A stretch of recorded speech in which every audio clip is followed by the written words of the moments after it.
year, my love. See you in 2 weeks. This video is sponsored by Card Kingdom. You can visit their store by using my referral link in the description below.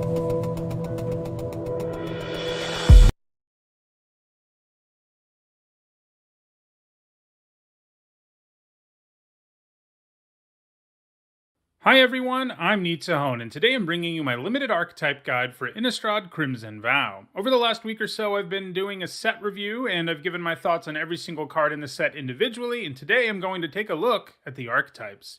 In this video, I'm going to take a look at each of the 10 color pairs and talk about the various synergies within them, and talk about the various cards that support each of these archetypes. This isn't a video where I'm going to talk about the best cards that are just incredible in a vacuum, like premium removal or bombs, unless those cards happen to have some synergy within a particular color pair. If you're interested in my thoughts on that sort of thing, that's what my set review is for, as well as my weekly vlog series, Needs and Notes, where I talk about Limited every Saturday. Alright, let's get into looking at these archetypes. We're going to start by looking at the 5 tribal color pairs in the set, starting with vampires. After all, this is the vampire set. So for each of these color pairs, we're going to begin with a look at a signpost uncommon. These are cards that appear in both of the colors of a given color pair, and they're called signposts because they kind of tell you what you should be doing synergy-wise within a given color pair. And black-red is all about vampires and blood, so each of these color pairs is tribal to some extent, but there's also a mechanical theme that fits within the tribe. There's not really straight up like all about the tribe cards, maybe a little bit with red and green as we'll see, but there's cards within each of these color pairs that support both the mechanical archetype and the tribal aspect. Blood Tithe Harvester doesn't really do anything with the tribal side of things. It's all about making a blood token, and then he can turn into a removal spell where he gives -X to something, where X is twice the number of blood tokens you control. So it's all about blood, finding ways to abuse and take advantage of blood. And in a lot of ways, this deck's going to be aggressive. You know, blood doesn't seem like it'd be the most aggressive, but as we'll see, a lot of the blood payoffs are aggressive, and obviously this guy's a 2-mana 3/2, which is pretty aggressive to begin with. So let's look first at blood payoffs at common and uncommon. There's, of course, our Harvester. We've also got Blood Crazed Socialite. It makes a blood when it comes down. It's also a 4-mana 3/3 with Menace, and when it attacks, you can just throw away one of your blood tokens and it becomes a 5/5 until end of turn. That's nice and aggressive. Gluttonous Guest, a lot less aggressive, but it brings you a blood token and it gains you life when you sacrifice blood tokens. Wedding Security does not bring a blood token along with it, but if you have other blood around, when it attacks, you get to draw a card and put a +1/+1 counter on it, which is quite good. Blood Hypnotist is an aggressive creature. I mean, it can't block. That's really aggressive. And it can use blood. It can cash them in to make other creatures unable to block, which is quite nice. Sanguine Statuette gives you a blood token, and it also becomes a 3/3 creature anytime you sacrifice one. And that's kind of nice. It also has haste, so you know when it comes down, it can immediately attack in some situations. Edgar's Awakening. So this card doesn't say blood anywhere on it, but there's a few cards in this set that pay you off for discarding cards, and obviously these blood tokens have you rummage, which means you discard a card and then draw a card. So something like Edgar's Awakening is sort of a double-faced card, or I guess a split card more accurately. On one side, it's a reanimation spell for 5 mana, but if you discard it to a blood token, you can still pay 1 black and get a creature back from your graveyard to your hand, which is pretty cool. Similarly, Ragged Recluse here is a 2-mana 2/1, and at the beginning of your end step, it'll transform if you've discarded a card this turn, and it'll become Odious Witch, which drains the opponent to life every time it attacks. There's also Restless Bloodseeker here, brings a blood token along anytime you gain life. And it also has the ability to transform using blood tokens. And in this deck, sometimes you'll just play this and you can transform it right away, which is pretty spicy because it immediately becomes a 3/3 that has the ability to still make blood tokens when you gain life, and it has an ability that drains the opponent to life, so it can crank out blood and gain you life and take life away from the opponent. Alright, let's talk now about how you can make blood. There's obviously all of these cards, which we already saw, which are both blood payoffs and make blood, which is quite nice because they're both enablers and payoffs, which is good. But there's a lot of other ways to make blood too. There's really a critical mass of ways to make blood that I think are going to make this deck pretty formidable. You'll really have blood tokens to cash in for value a lot. You've got things like Blood Fountain, which comes down and makes a blood token, and then it's also a card that gets you back 2 creatures from your graveyard later. Synergizes a little bit with the discard stuff because you will be more willing to discard a creature when you rummage if you know you're going to be able to get it back. Ceremonial Knife isn't a card I love, but it is an equipment that makes blood tokens. Blood Servitor, also not a very good card, but if you're really, really into blood, and the more blood, the better, it makes blood when it enters the battlefield. Voldaren Epicure is a little 1/1 that does damage to the opponent and makes a blood token when it comes down. So, like Blood Fountain, it can give you blood really early and get you going for some of those payoffs we just looked at. Vampire's Vengeance is both a tribal payoff and it gives you blood. It's a tribal payoff in the sense that it won't hurt your vampires, but it'll hurt everything else, and then you get a blood token. Lacerate Flesh is a pretty mediocre removal spell, but it does have the capacity to make blood tokens. Falconwrath Celebrants looks like a kind of reasonable thing to have at the top of the curve for this deck, as 2 blood tokens can go a long way to helping you close out the game, and they're also a 5 mana 4/4 with Menace. Bloody Betrayal, not a card I love. Threatens aren't great and limited most of the time, but this does make a blood token. Blood Petal Celebrant is a nice aggressive creature that when it dies gives you a blood token. Belligerent Guest, a nice aggressive creature that when it does damage to the player gives you a blood token. You've also got Vampire's Kiss, a card I really don't like a ton, but it's another card that can give you 2 blood tokens. And if blood tokens end up being really valuable, that's a card that could definitely go up. Pointed Discussion, Black's usual draw spell, but also you get a blood token. Grisly Ritual lets you blow up a thing kind of expensively, but you get 2 blood. So the interesting thing here is a lot of these cards, it kind of reminds me a little bit of the Decay Zombies in the last set, in the sense that these are all like reasonable cards for the most part that then have blood tacked onto it. And I don't think blood tokens are going to be quite as valuable as those Decay Zombies were, but I could see this being a really powerful archetype for similar reasons, just because you have all these payoffs for having blood, and you don't really give up a lot to make your deck work. All right, let's look now at Vampire payoffs. Like I said, there's not a ton. This deck is mostly it's about the blood, but there is a Vampire sub-theme. Most of these cards, all of these cards that care about blood tokens or make blood tokens happen to be vampires. And you've got things like Gift of Fangs, a dead weight that has the upside of being an aura for one of your vampires. Markov Retribution, a powerful removal spell, assuming you have a vampire to do the damage with. Vampire's Vengeance, we already saw. And then there's also Wedding Invitation.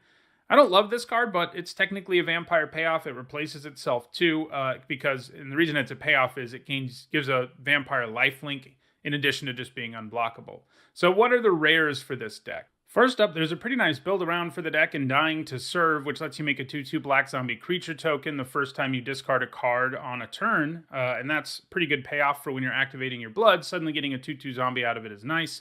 Dominating Vampire is a tribal payoff. It becomes a better threat and effect the more vampires you have. Olivia's Attendance is a big menace vampire that cranks out blood tokens and can ping stuff. Voldaren Bloodcaster is a nice aggressive flyer that can crank out blood tokens when stuff dies. And if you end up with a bunch of blood, it can transform into Bloodbat Summoner, which can then turn your blood tokens into flyers, which is pretty sweet. Change of Fortune, I don't like this card a lot, but if there's a deck it works in, it's this one. If you have 6 mana, you can activate 2 of your blood tokens and then play this, and that's going to net you some pretty nice value, but it's also a really clunky sorcery that needs significant setup. Kessig Wolfrider, not sort of a direct payoff exactly, but of the red decks around, this is probably the one that will load the graveyard the most because of blood, and that means you may be able to use its ability a little more often in this deck than in others. There's Anya, Maid of Dishonor, who's sort of the signpost rare. She cranks out various blood tokens anytime you have a vampire enter the battlefield, and she can sacrifice blood tokens or creatures to drain the opponent 2 life.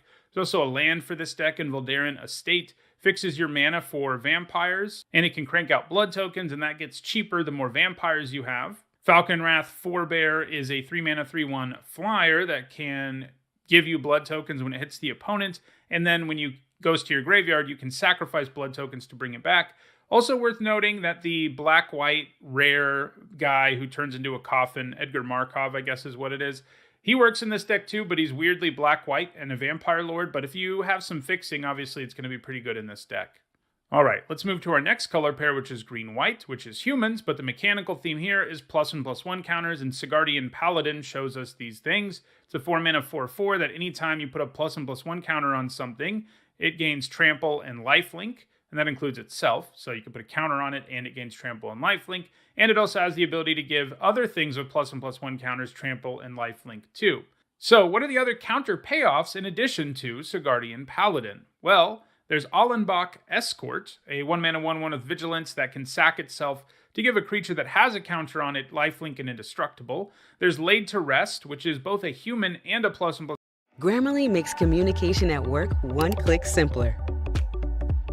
Whether you're looking for a new job or you love +1 counter payoff, it's going to be really good in this particular color pair. Humans dying draws you cards, and anytime a creature with a counter on it dies, you gain 2 life. Cloaked Cadet is also a +1/+1 counter / human payoff, and it's also quite powerful. It also comes with a training mechanic, which is the main way you're going to get these +1/+1 counters in the format. And yeah, so you draw a card anytime a +1/+1 counter is put on a human, the first time each turn anyway, and that includes from training. So the interesting thing here is these cards that are really overtly +1/+1 counter payoffs, this is it. There's 4 uncommons, and 3 of them are really strong. Allenbach Escort's less impressive, but it's worth remembering there are other payoffs of sorts for +1/+1 counters in the sense that creatures with keywords are a good place to put them and things like that. So what are the +1/+1 counters? How do you get them? Well, you've got things like Angelic Quartermaster, which puts them on 2 creatures when it comes down. Anything with training like Griff Rider or Griffwing Cavalry or Parish Blade Trainee. Unholy Officiant isn't a great card, but it does gain counters. Apprentice Sharpshooter, another card with reach. We've already seen the Cadet, which is both a counter and a human payoff. Moldgraph Millipede, not a human. Most of these things with training, I think all these things with training are humans. Moldgraph Millipede gets counters, is not a human, and is probably better in the blue-green deck, but I do have it here. Similarly, Paxong Pup is here. It is a wolf and werewolf payoff that we'll talk about more later in the video. But because a lot of werewolves are humans on the front, in fact, all of them are, it can sort of slot into this deck and be okay if you have enough werewolves.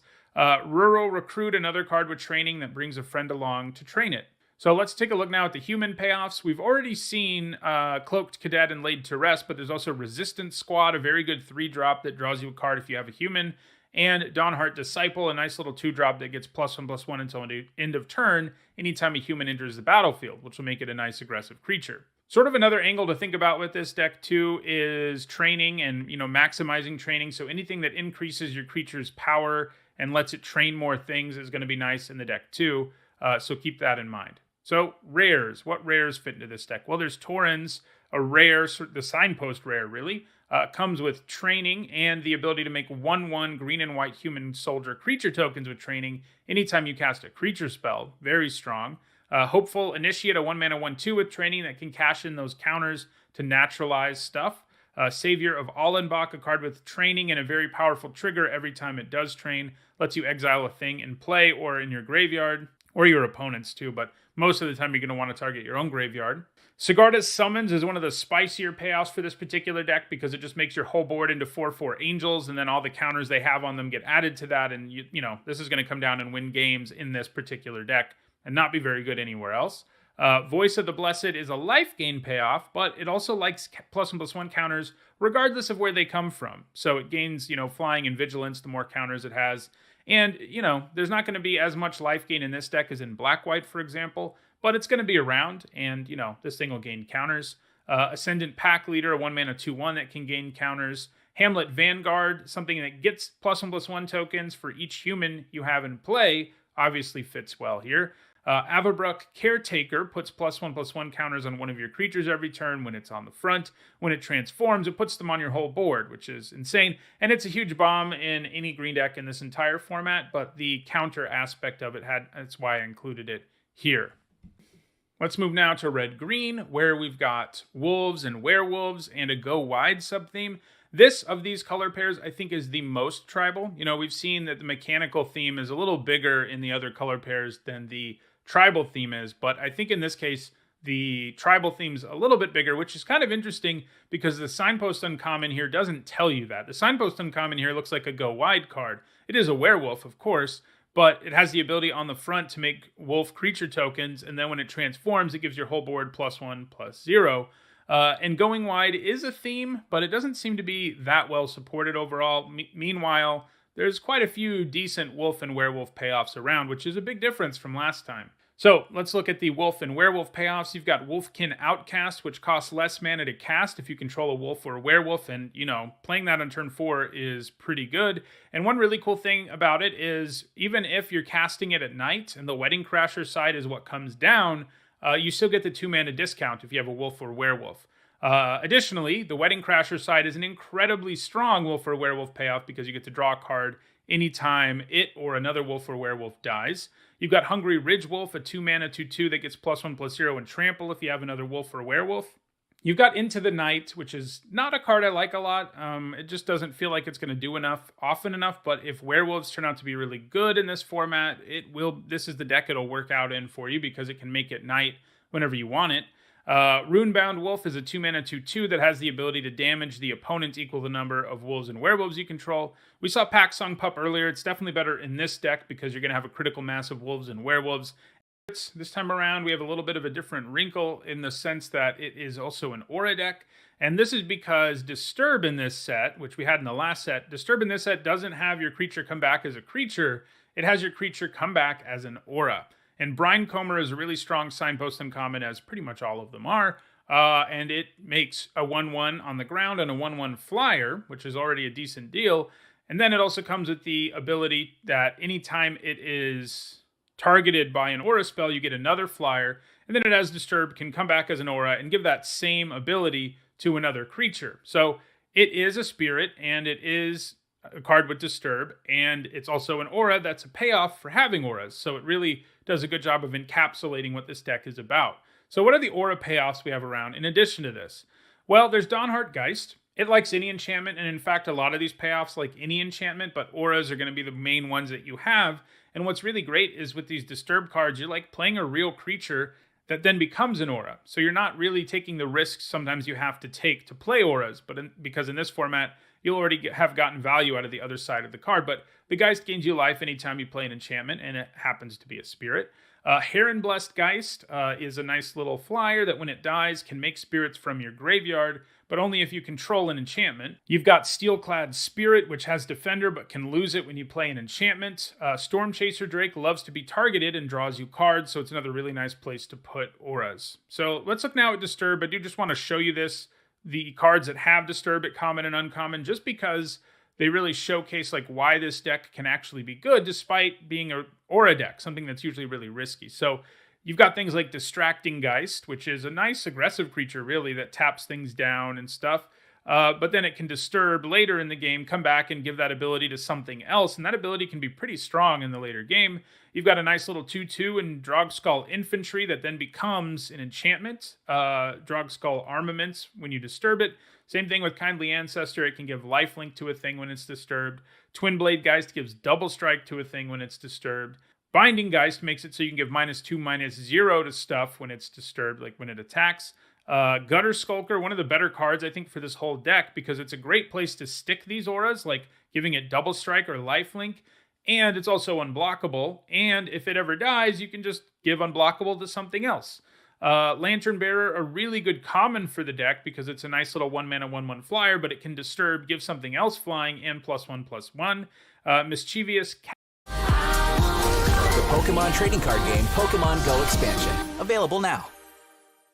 Carl, why doesn't NJM use mascots? Mascots are silly. Saving money isn't. You think I'm silly? Hatgeist is a 2-mana 1/1 that draws you a card when it hits the opponent, and it can, of course, Disturb and give that ability to another thing. And I think most of the auras you want to run in this deck and enchantments you want to run in this deck are going to be these, because you're not really paying the cost of playing like enchantments that are only good if you have a creature in play or a creature worth putting it on, because they can just be creatures. And I think these are the main ones you want.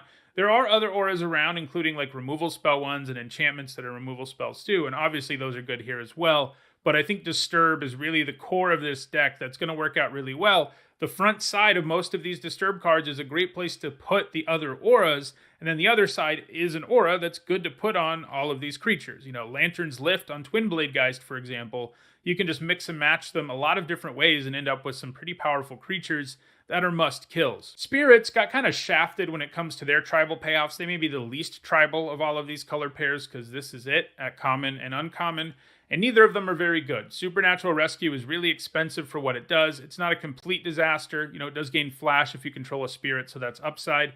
And Geistlight Snare is, you know, an expensive mana link that has some upside. Neither of them are especially good and limited, and I don't think you really need to play either of these to really feel like you got there on this particular deck.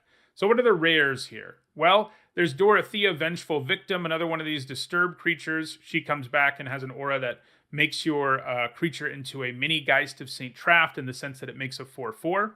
There's Catilda, Dawnheart Martyr, who checks for the number of spirits and enchantments in play, and has power and toughness equal to that, and then can disturb, of course, into an aura with that same ability. There's Faithbound Judge, which is a card that's going to be good in, obviously, any deck, because it's like a huge blocker that eventually turns into a scary attacker that can eventually disturb into a curse, but because it's a spirit and an enchantment, I put it here. Hallowed Haunting, this is like the big build-around for the set that's horrible in all the other decks. This is basically the only deck it works in, because this is the deck that has spirits and enchantments, so you'll be able to crank out the spirit tokens, and those spirit tokens will be larger because you have access to more spirits. Shouldn't really count on ever giving everything flying and vigilance, but still, the rest of the card is pretty good here. Mirror Hall Mimic is a clone that has disturb and then can be put on things and can copy that every turn. So that's blue-white. It's mostly, almost entirely, about auras and enchantments. And then there's a spirit sub-theme, especially once you get into the rares and mythics, there's a spirit sub-theme. Less of one because the common and uncommon payoffs just aren't very good at the lower rarities. So let's move now to blue-black, where we're zombies as usual on the plane of Innistrad, but there's an exploit theme. Exploit is a mechanic you can see here on Skullscob. He is a 2-mana 2/2 that when he comes down, exploits, which means you can sack something to get something. In this case, you get a 2/2 black zombie creature token. And actually, the great thing about him is he's sort of an exploit lord in the sense that anytime anything exploits, you get that zombie token. And obviously, making zombie tokens is a nice thing to do when you're wanting to exploit in the first place. So what exploit do we have here? So we've got our Scob.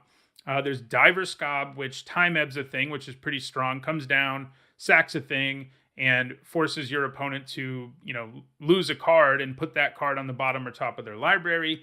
Repository Scob can exploit and get you back an instant or sorcery from your graveyard. Stitched Assistant can come down and scry one and draw you a card if you exploit. One thing to remember with all these, by the way, is that you can sack them to themselves if nothing else, and you don't have to sack anything if you don't want to, so they're very flexible. Fell Stinger is a really strong exploit card that draws you 2 and makes you lose 2 life.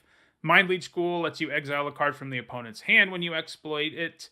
Rot Tide Gargantua is a 5/4 that edicts your opponent when you sacrifice a thing to it. So these are the exploit cards. Most of them look quite good. I think, really, other than Mind Leech School and Rot Tide Gargantua, the others are all quite good. And if you really manage to get a critical mass of them and a couple Skull Scobs, you're going to be in good shape, especially because there's some nice stuff to sacrifice. You've got stuff like Wretched Throng, which isn't great to sacrifice if you only have one, but if you have multiples, every time it dies, you get to search your library for another one, and that means more exploit fodder. Doomed Dissenter, really great exploit fodder. It's one card that gives you 2 bodies, and you can exploit both of them, and get a 2/2 after you sack the Dissenter, which will actually let you upgrade your board while getting whatever exploit trigger you're getting. Persistent Specimen can just keep coming back and being exploited. Undead Butler mills you some when it comes down, and once it dies, you get to put a creature card from your graveyard into your hand, so it's not a bad thing to sacrifice. I've got Lantern Bearer here. It's kind of just a stand-in for all the Disturb cards. We've already seen them. All the blue Disturb cards work well in this deck because you can imagine playing something and sacking your Lantern Bearer after it's no longer relevant, and then you actually still get value out of the card despite the fact that you removed it from the battlefield, because then you can disturb it and give a thing +1/+1 in flying. Desperate Farmer isn't really what you want to be exploiting, but he likes it when creatures get exploited because then he transforms into a 4/3 with lifelink.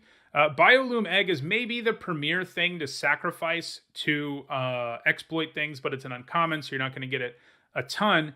But when you do sack it, you get a 4/4 Serpent that can become unblockable if you sack 2 islands. So great thing to sacrifice to exploit. And these are all really nice cards to combine with exploit. What are the zombie payoffs? Well, we've only got 2, but unlike what we saw with spirits, they're both pretty good. Chill of the Grave costs less if you have a zombie, and it gives you a card, it replaces itself and gets a blocker out of the way or whatever. Archghoul of Thraben is a very strong zombie payoff. At worst, when it or another zombie dies, you get to surveil 1, which I'd already be on board for. But if you have a critical mass of zombies, you're even going to draw cards straight up with it sometimes, which is great.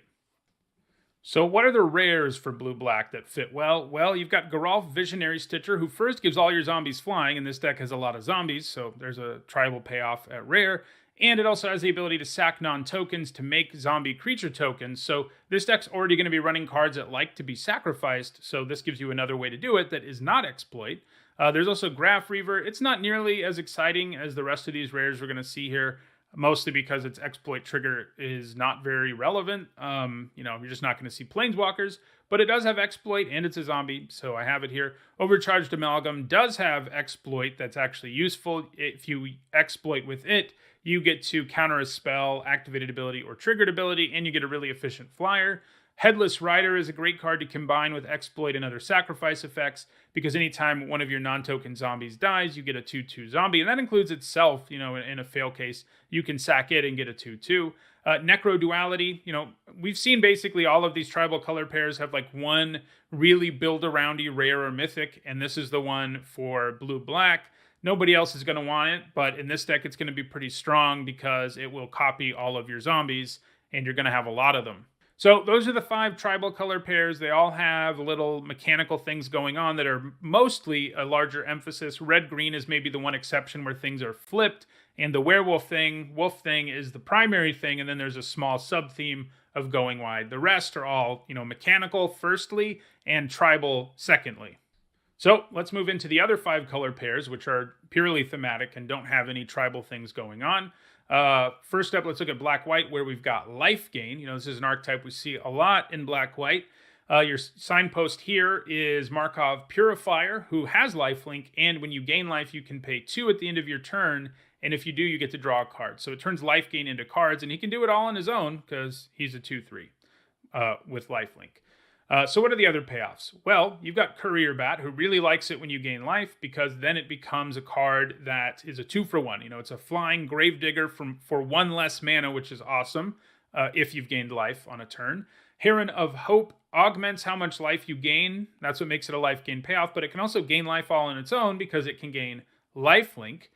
Panicked Bystander is a 2-mana 2/2 that gains you life anytime another creature you control dies, and then if you have a turn where you gain 3 or more, it transforms into Cackling Culprit, which has the same ability, but it's a 3/5, and it gains Death Touch if you pay 1 generic and a black. It's kind of a secret signpost uncommon because, it costs white on the front, and on the back it has a black activated ability, but, that fits perfectly here anyway because those are your colors.